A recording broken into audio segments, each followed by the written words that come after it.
Hey guys, what is going on? Payne here once again, and welcome back to my Swansea career on FIFA 14 Next Gen on the PS4. Here is the league table. As you can see, Swansea sitting nice and comfortably at the moment in 5th position. As you know, if I was to continue on in 5th position all the way to the end of the season, I will be qualifying for the Europa League. As you can see there as well, Tottenham and Arsenal, huge rivals in the Premier League, are level on points with just 28 apiece. Kind of surprising to actually see Arsenal in 7th there, or in 6th you could say. Newcastle, the team that we beat in my previous video, they slipped down to 8th position on 26 points. So we managed to pull away from Newcastle just nicely, I think. And as long as we keep this run going, the momentum going, there's no reason why we shouldn't be picking up good results, especially against the bigger sides like Chelsea, which is our first fixture of this video. If we could pick up a draw here at Stamford Bridge, I would be more than happy with that. Yeah, I know Spurs and Arsenal will probably win their game and they get closer to us, probably even draw level on points with us. But at least we're up there. We're ready to make our intentions known, to say, yeah, we want at least European football for next season, whether it's Europa League again or even the Champions League. But failing that, if we don't make the Europa League or the Champions League this season, it's going to be tough, I know. We've always got the Capital One Cup to rely on. If we can win that, we're in the Europa League for next season. So it's not all doom and gloom at the moment. Check this out as well. Eto'o was through on goal with Vorm, who comes out, swipes the feed, just putting Eto'o off there from going through on goal. And Vorm picks up a yellow card. This has to be the first time that a goalkeeper on any career mode that I've actually done in the past, I don't think they've actually picked up a yellow card. So that was the first. And just looking at the replay there, I don't think it should have been a yellow card. Penalty, yeah, fair enough. I can see where the referee's coming from. But a yellow card, I think that's taking it a little bit too far. But Eto'o is going to step up to take the penalty after winning it. And where was he going to place it? But right down the centre. Chelsea 1-0 up at Stamford Bridge within 40 minutes gone of the game, just before half time pretty much. So shit got real at Stamford Bridge, because once Chelsea gets scoring at home, they cannot stop. It's so hard to actually stop them from scoring, unless of course you've got a world-class back four.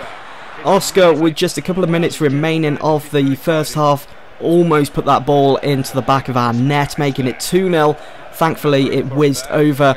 Could we at least get a goal against Chelsea at home? Boney with an excellent chance.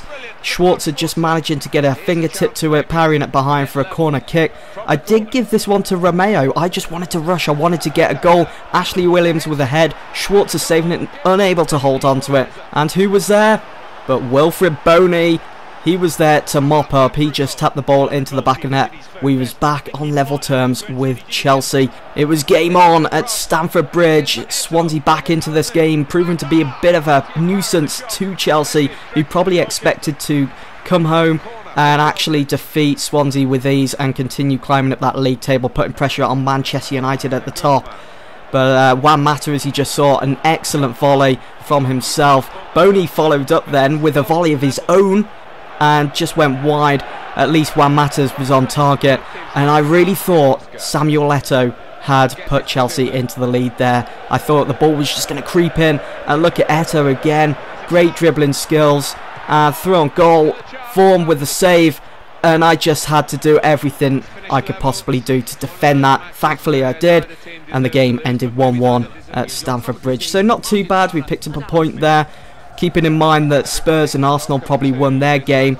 But taking a look at the league table, as you can see, Swansea still find themselves in 5th position. So I was kind of surprised at that. Our next game was to be played against Aston Villa at Villa Park in Birmingham there.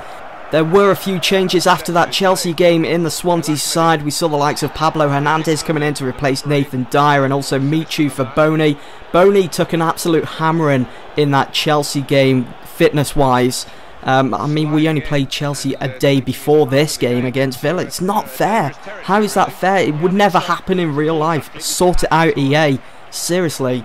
But to be fair, Michu, here's a great replacement for Boney until he gets fit again. Michu, as you guys know if you've been watching my previous video, has been on fire recently in front of goal. He has been totally unstoppable, but it was actually Aston Villa that opened up the scoring in this snowy game at Villa Park. Benteke on the receiving end of a brilliant ball into the box. Benteke, first time round, Vaughan saved it on the rebound, managed to just tap that one past and into the back of the net. I was hoping that Vaughan was going to get a hand to it the second time round. He did attempt to save it, but Benteke just too good for him there. And check out Bakuna here as well, being tracked by Romeo perfectly, putting him off the ball and putting him under pressure. Absolutely messed up there as well. From Zaha back to Williams, fell to the feet of an Aston Villa player. Benteke with the final shot. Thankfully it didn't go past Vaughan there and make it 2-0. It would have been harder then to get back into this game.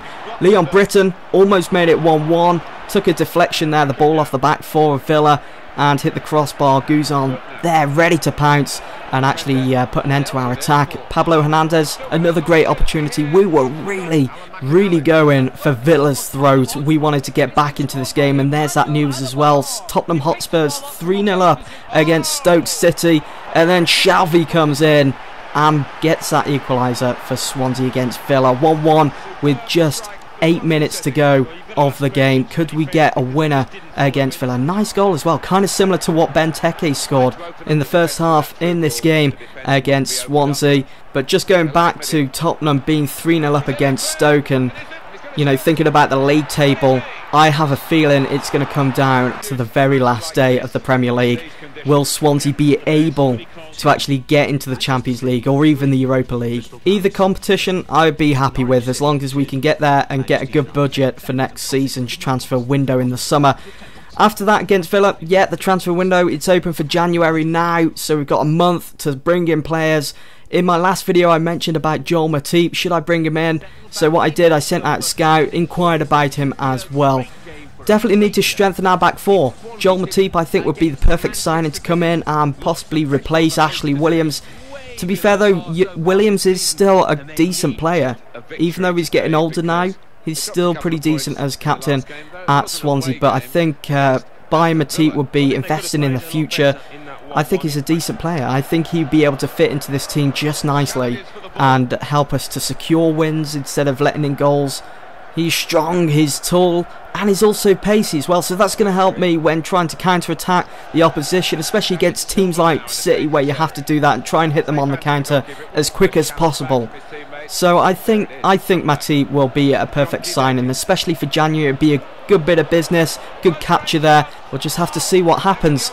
And speaking of my back four, what was I playing at? City fan themselves, 1-0 up, 23 minutes into the game. Look at Nathan Dyer with a nice bit of skill there. Skipping past Clichy, swinging in the ball. You know what I was going to do there with Boney. I was going to absolutely fire that ball home on the volley as he chested it down. Turned direction. How the hell did he do that? And City, with just 5 minutes to go of the first half, made it 2-0. Just from bad to worse.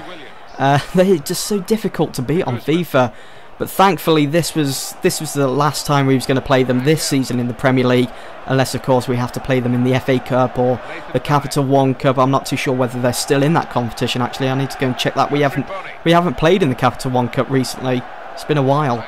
But yeah, we don't have to play them in the Premier League after this one, so whether the result, we just had to get through it and focus on our next game. It was going to be hard to drop all 3 points with Tottenham picking up points as well, and Arsenal. It's just going to be harder to start climbing up the league table. But as they say, it's got to get bad to get good. Whether that saying is actually true, I hope it is, because I don't think I can take this much longer. But Taylor fooling Richards there with a nice bit of sprint. You know, sometimes that actually works in your advantage when you're sprinting with the ball, and it helped me there. Swinging the cross, yeah, I'm having to do that against City, but it got us a goal. That's the main thing. We was back in this game. Game on, 10 minutes to go, and the tide really did turn in Swansea's favour after we got that goal from Boney.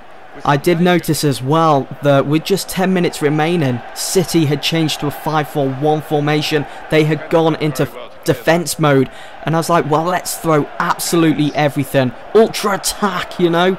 counter-attack, whatever, high pressure, team pressing. I was doing it. I wanted that point from this game against City. We could do it. Joe Hart fumbling the ball away, finding Angel Rangel. Just look at the pressure. Look at City, how many players they've got back. It was amazing to see this, that the team like Swansea were doing this to City. We were breaking them down. That was our last chance, really, from Taylor after swinging in that cross, and it's just, it's a shame. It really is. We dropped all 3 points at the Liberty Stadium, and that, guys, is the end of this video. I do hope that you've enjoyed. Stay tuned, because the next video we're concentrating on the transfer market. See you then.